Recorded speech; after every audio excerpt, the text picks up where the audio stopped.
Good morning, students. I am your SS teacher, and once again we are back with chapter 7 of class 7 SS, and the chapter name is Human Environment, Settlement, Transport and Communication. This is the second part of this chapter. Part 1 में हमने different type of settlements के बारे में देखा, human environment के बारे में हम पढ़ चुके हैं. अब इस पार्ट में हम ट्रांसपोर्ट और कम्युनिकेशन के बारे में डिटेल में देखेंगे. अब प्रीवियस लेक्चर में हम ट्रांसपोर्ट की डेफिनेशन देख चुके, समझ चुके हैं. Now there are 4 major means of transport. अलग अलग 4 तरह के ट्रांसपोर्ट के वेज है: roadways, railways, waterways and airways that you all are familiar. आप सब जानते हो कि रोडवेज क्या होते हैं, रेलवेज क्या होते हैं, वाटरवेज और Airways. See the first topic, roadways. The most commonly used means of transport, especially for short distances, are roads. अगर हमें शॉर्ट डिस्टेंस तय करना होता है, हमें शॉर्ट डिस्टेंस में कहीं एक जगह से दूसरी जगह ट्रैवल करनी होती है, तो हम बाय रोड जाते हैं. They can be metalled यानी कि पक्का, एंड अनमेटल्ड इट मीन्स कच्चा. आपने देखे होंगे कि विलेजेस के अंदर मोस्ट ऑफ आपको मेटल रोड देखने नहीं मिलते, लेकिन मेटल रोड सबसे ज़्यादा सिटीज़ यानी कि अर्बन एरियाज़ के अंदर देखने मिलते हैं. There are 2 types of roads, metalled and unmetalled road. In simple language हम उसको पक्का एंड कच्चा भी बोल सकते हैं, that you might have seen in the cities and in the villages. The plains have a dense network of roads. Roads have also been built in terrains like desert, forest and even high mountains. Manali Leh Highway in the Himalaya mountain is one of the highest roadways in the world. Roads built underground are called subways. Underpaths, flyovers are built over raised structures. अब आप सब जानते हो कि roads के अंदर भी different structures होते हैं, डिफरेंट तरह के रोड्स होते हैं. लाइक माउंटेन्स के ऊपर भी आजकल रोड बनाए जाते हैं क्योंकि इजीली हम ट्रैवल कर सके हैं. प्लेन एरियाज़ के अंदर भी रोड्स बनाए जाते हैं, डेजर्ट्स, फॉरेस्ट के अंदर भी रोड बनाए जाते हैं ताकि हम इजीली एक जगह से दूसरी जगह ट्रैवल कर सकें. और वर्ल्ड के अंदर सबसे हाईएस्ट रोडवेज अगर देखें तो वो है मनाली ले हाईवे. आपके जनरल नॉलेज के अंदर भी एक क्वेश्चन आ सकता है. Manali Leh highway in the Himalayan mountain is one of the highest roadways in the world. Now you are familiar with subways and flyovers. Subways मतलब कि जो अंडरग्राउंड अंडर पाथ बनाए जाते हैं वो होते हैं subways, and flyovers are built over raised structure. Raised structure, ऊंची जगहों पे जो फ्लाई ओवर्स, जो रोड बनाए जाते हैं उसको हम फ्लाई ओवर्स बोलते हैं. एग्जाम के अंदर क्वेश्चन भी आ सकता है, what are subways and what are flyovers. So it is the simplest definition. Roads built underground are called subways, underpaths and flyovers are built over raised structures. See, as I told you before, metal road and unmetal road, you can observe it in this both the pictures, figure 7.6 and figure 7.7. Roadways are the easiest way of transport. अब इस chapter के अंदर main topics के अलावा भी बहुत सारे ऐसे फैक्ट्स दिए हुए हैं कि जो आप नोट डाउन भी कर सकते हो और आप सर्च भी कर सकते हो कि जिसकी वजह से आपको जनरल नॉलेज आपका इम्प्रूव हो सकता है. Now see railways. The railways carry heavy goods and people over long distances quickly and cheaply. वेदर सोचो, अगर आपको एक स्टेट में से दूसरे स्टेट में जाना है तो आप बाय रेलवेज भी जा सकते हो. Most of the people travel by railways. The invention of the steam engine and the industrial revolution helped in speedy development of rail transport.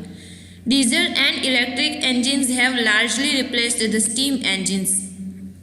सबसे पहले ऐसा होता था कि जो स्टीम इंजन्स चलते थे उसकी वजह से ट्रेन्स के अंदर इतना रिवॉल्यूशन नहीं था, लेकिन जैसे ही डीजल और इलेक्ट्रिक इंजन का इन्वेंशन हुआ उसके साथ में जो स्टीम इंजन्स थे वो रिप्लेस हो गए. उसकी वजह से रेलवेज का भी जो रूट था वो फास्टर हो गया. In places super fast trains have been introduced to make the journey faster. The railway network is well developed over the plain areas. Plain areas के अंदर के जहाँ पे रेलवे नेटवर्क सबसे ज़्यादा वेल डेवलप्ड है. Advanced technological skills have enabled line of railway lines in difficult mountain terrains also.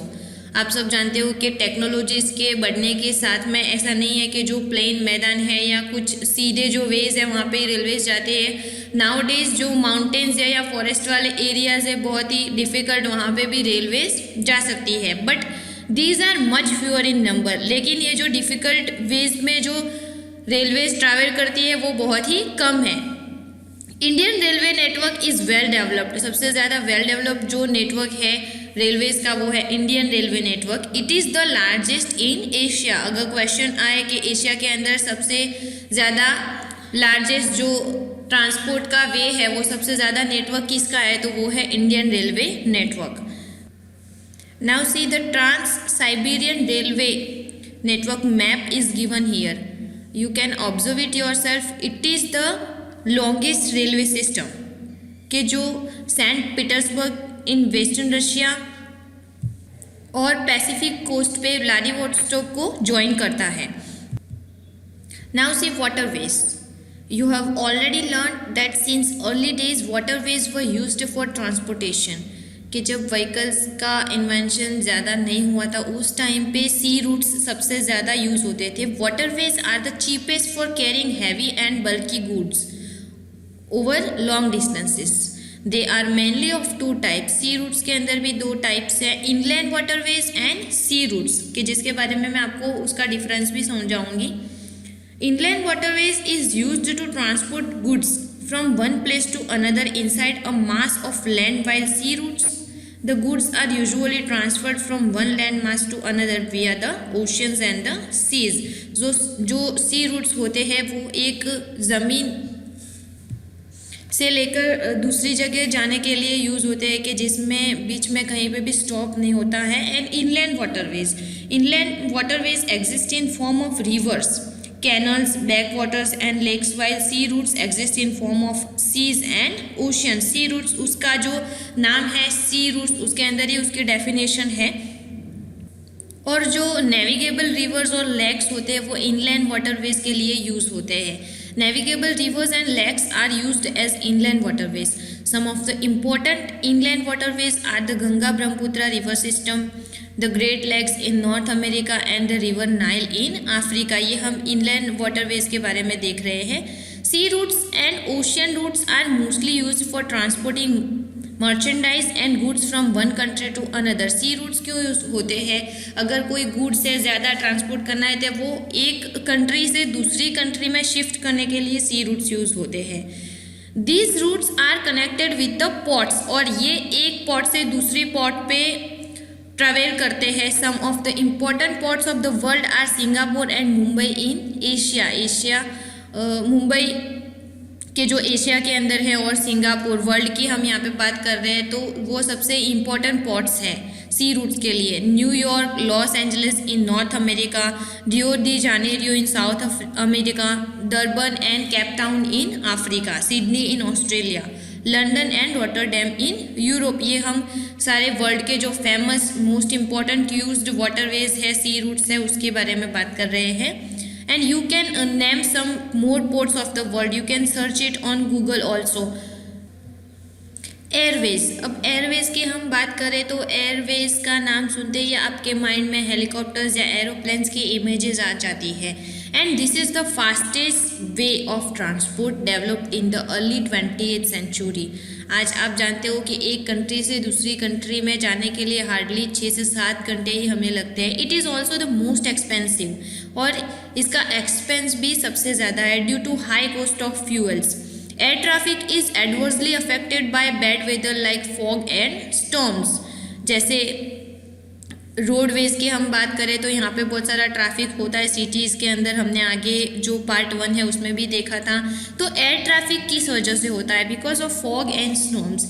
It is the only mode of transport to reach the most remote and distant areas, specially where there are no roads and railways. जहाँ पर by road हम नहीं जा सकते या तो bye railway नहीं जा सकते, वहाँ पे हम एयरवेज यूज़ कर सकते हैं। Helicopters are extremely useful in most inaccessible areas and in time of calamities for rescuing people and distributing food, water, clothes and medicine, आप सब जानते हो कि कोई भी नेचुरल डिज़ास्टर या ऐसी ज़रूरत पड़ने पर सबसे ज़्यादा हेलीकॉप्टर्स यूज़ होते हैं। कोई भी लोगों तक अगर फूड, वाटर, क्लोथ, खाना पहुंचाना है, कपड़े पहुंचाना है, तो उसके लिए हेलीकॉप्टर्स मोस्टली यूज़ होते हैं। Some of the important airports are Delhi, Mumbai, New York, London, Paris, Frankfurt and Cairo. ये सारे मेजर एयरपोर्ट्स देखे हमने। Communication is also important topic of this chapter. Communication का अगर डेफिनेशन की हम बात करें तो कम्युनिकेट यानी बातचीत करना। Communication is the process of conveying message to others. एक जगह से दूसरी जगह या एक पर्सन से दूसरे पर्सन तक कोई मैसेज पहुंचाने के लिए हम जो टाइप्स या कोई वे यूज़ करते हैं, that is called communication. With the development of technology, humans have devised new and fast modes of communication. जो हमने अंडरस्टैंडिंग मीडिया वाले चैप्टर में भी देखा था कि आजकल टेक्नोलॉजीज कितनी डेवलप्ड हो रही है। अगर आपको किसी पर्सन को कोई मैसेज पहुंचाना है तो आप सोशल मीडिया के थ्रू पहुंचा सकते हो, या with in a second, with in a moment आप टेक्स्ट मैसेज कर सकते हो। The figure 7.10 explains the evolution of the communication system. देखते हैं 7.10, उसके अंदर हमें पूरी कम्युनिकेशन सिस्टम समझाई गई है। यू कैन सी फिगर 7.10 के टाइम के साथ कम्युनिकेशन के अंदर भी कितने सारे चेंजेस आए। Progress in the means of communication, उसके अंदर कितनी प्रोग्रेस हुई है। You can see all the pictures one by one, कि जिसके अंदर जो पहला पिक्चर है उसमें दो गर्ल्स या दो पर्सन्स बातें कर रहे हैं, हाउ टू कम्युनिकेट। दूसरा पिक्चर है जिसके अंदर कैसे पहले के टाइम पे मैसेजेस पहुंचाए जाते थे। थर्ड जो है उसके अंदर लेटर्स पोस्ट करना, जो पोस्टमैन होता था वो लेटर्स घर घर पे देने जाता था।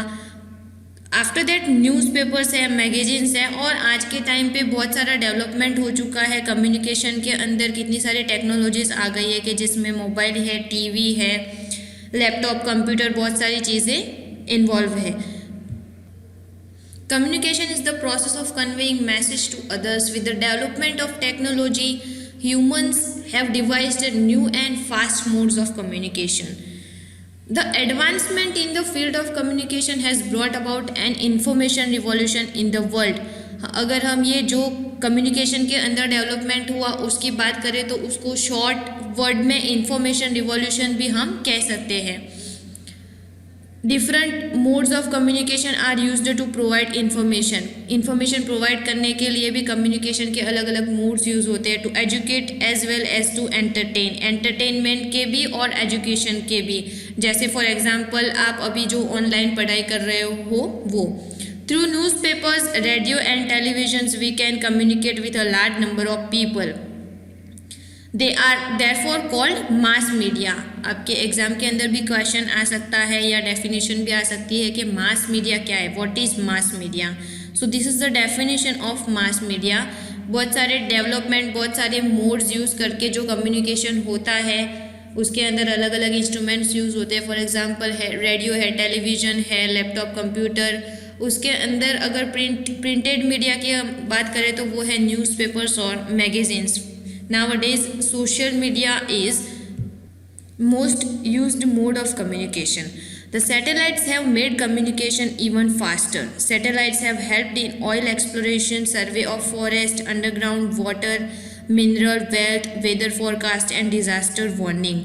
सबसे ज़्यादा इस चीज़ में अगर कोई चीज़ हेल्पफुल है तो वो है सैटेलाइट्स के, जिसकी वजह से दुनिया के अंदर क्या चल रहा है, वर्ल्ड के अंदर क्या चल रहा है, कोई नेचुरल डिज़ास्टर या इस सब की इन्फॉर्मेशन हमें सैटेलाइट्स के थ्रू मिलती है।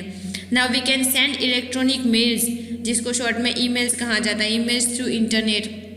Wireless telephonic communications through cellular phones have become very popular today. आजकल मार्केट में कितने सारे फ़ोन्स अवेलेबल होते हैं और उसकी वजह से वायरलेस कम्युनिकेशन भी होने लगा है। Internet not only provides us with world wide information and interaction but has also made our lives more comfortable. Internet की वजह से सिर्फ अगर कम्युनिकेशन की बात ना करें तो उसके अलावा भी हमारी लाइफ बहुत ज़्यादा ईजी हो गई है इंटरनेट की वजह से। आप जानते हो कि नाउअडेज इंटरनेट का कितना ज़्यादा यूज़ बढ़ गया है। आप अगर ऑनलाइन शॉपिंग भी कर सकते हो, आप ऑनलाइन टिकट्स भी बुक करा सकते हो घर बैठ के। आपको अगर कोई भी चीज़ की ज़रूरत है तो वो आप इंटरनेट पे, कोई इन्फॉर्मेशन की ज़रूरत है तो वो आप इंटरनेट पे सर्च कर सकते हो। Now we can reserve tickets for railways, airways and even cinemas and hotel sitting at home. घर पर बैठकर हम मूवी की टिकट्स बुक करा सकते हैं। सिनेमा हॉल में जो हम मूवी देखने जाते हैं उसकी टिकट्स इजीली हम घर बैठ के बुक करा सकते हैं। और फिर एयरवेज, रेलवेज, बस की टिकट्स वगैरह हम रिजर्व भी करवा सकते हैं। With this kind of interconnectivity of people, services and institutions across the world, we are large global society. आज के टाइम पे हम एक लार्ज ग्लोबल सोसाइटी है। क्यों? Because of the internet, because of the interconnectivity of the people. लोगों का एक दूसरे के साथ जुड़ना ये सब सोशल मीडिया के थ्रू हो रहा है, इंटरनेट के थ्रू हो रहा है, टीवी के माध्यम से हो रहा है, न्यूज़पेपर के माध्यम से हो रहा है। सो इसकी वजह से हम एक लार्ज ग्लोबल सोसाइटी का आज हिस्सा बन चुके हैं।